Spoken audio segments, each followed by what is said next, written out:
Hello. Today's video is going to be a brief history about the DeTomaso Pantera and more specifically the Ford years between 1971 and 1974. So let's get started. The car was designed by Tom Desjardins, who was an American working for Ghia, and the engineering was handled by Delara, who previously had worked for Lamborghini, but was now working for DeTomaso. The car was basically the idea of Ford's head Lee Iacocca, the man also behind the Ford Mustang. He wanted to create a car that would beat the Corvette from Chevy and have it sold through the Lincoln Mercury dealerships. That's where it would be serviced as well, which having the Ford 351 Cleveland engine in it, along with a ZF transmission, or transaxle, actually. The car would be named Pantera, which is Italian for panther. The car made its North American debut in March of 1970 at the New York Auto Show. This was a couple of weeks after it made its European premiere in Modena, Italy. And the American critics liked the way it looked. They were impressed by it. They thought it made the Corvette look tame in comparison. It looked more like the European supercars like Ferrari, Lamborghini, and Maserati. And it did have a steel body, all steel body, as opposed to the Corvette's fiberglass body. As far as looks goes on the car, exterior-wise, basically you have two different looks. The 1971 and 1972 models have the chrome small bumperettes on the front bumper. The 1973 and 1974 models, which became the Pantera L for Lusso, those have the one-piece rubber bumper across the front, the black rubber, which gave it a different look and actually helped it as far as lift goes at high speed. Also, look-wise, on the first 1971 models, somewhere between the first 75 and 100 were actually just the European model imported in with the push-button door handle. That's the easiest way to tell the early models from the later ones. Also, since the Lusso or L luxury model was introduced mid-year 1972, you will see some 1972 models that also have the black front bumper on them. And those you can tell are the later 1972 models. Interior-wise, one of the few changes was made sometime in 1973, where they went from the two pods into a single unit for the dashboard. Other than that, there weren't too many changes interior-wise. As far as engine-wise, the first early 1971 Pantera models had the 5.8-liter, 351 cubic inch, the Ford Cleveland V8 engine, which ironically was made in Cleveland, Ohio. That's why they call it the Cleveland engine at the Brook Park plant. Those had 11-to-1 compression and 330 horsepower. Those were the high-performance ones. For 1972, they lowered the compression ratio from 11-to-1 to 8.6-to-1. And that reduced the horsepower to 264 horsepower at 5,400 RPM. The engine was all new for 1972. Ford had a brand new 4-bolt main block made at the Cleveland engine plant with the lower compression ratio of 8.6-to-1, mainly to meet United States emission standards and run on lower octane unleaded fuel or leaded fuel, whatever they had available back then.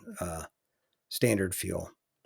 And it had the more aggressive Cobra Jet camshaft, which had the same lift and duration as 428 Cobra Jet engine, the high performance camshaft they use in that engine. And that helped reclaim some of the lost power due to the compression reduction. And they used a dual point distributor. They had some other engine changes made, but one of them being using a factory exhaust header on the car. So that helped the power a little bit.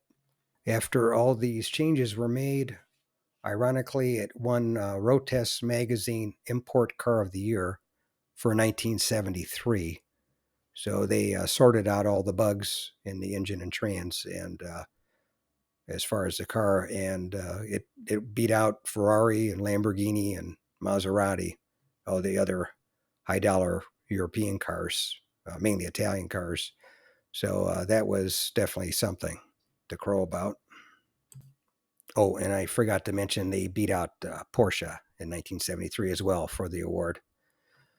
So that's something anyway. As far as production numbers go, somewhere between 5,200 and 5,500 were made in or were sold in the U.S. because the cars also were sold in Canada through Ford dealers, and DeTomaso sold them in Europe.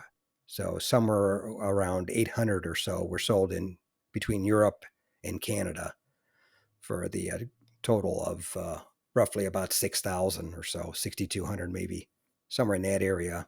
It's hard to tell because production numbers aren't exact, so it's just kind of a guessing game. But anyway, that's all I got to say about that. That's my brief history on the Pantera in the Ford years, 1971 to 1974. I also have, if you've noticed in the video, all the video clips and pictures are pictures that I took or videos that I took myself of cars here locally in San Diego, California. I do have some other ones, but I seem to have lost the footage somewhere. But if I do find it one day, I'll make another video and put them in that one. But anyway, thanks for watching. I appreciate it. Hopefully you stuck around to the end and maybe learned a thing or two. Hopefully I learned a thing or two because it's tough getting old. You kind of forget stuff some days. But anyways, if you're subscribed, thank you very much. If you're not, what are you waiting for? We'd like to have you as a subscriber, and appreciate it if you would share the video with a friend or someone that likes cars. I'm sure they'd thank you down the road or maybe the next day. But anyway, we'll see you on the next one. And I included some more pictures here at the end for your enjoyment. So hopefully you enjoy looking at them, and have a good one. We'll see you next time.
we've reached the end of the video.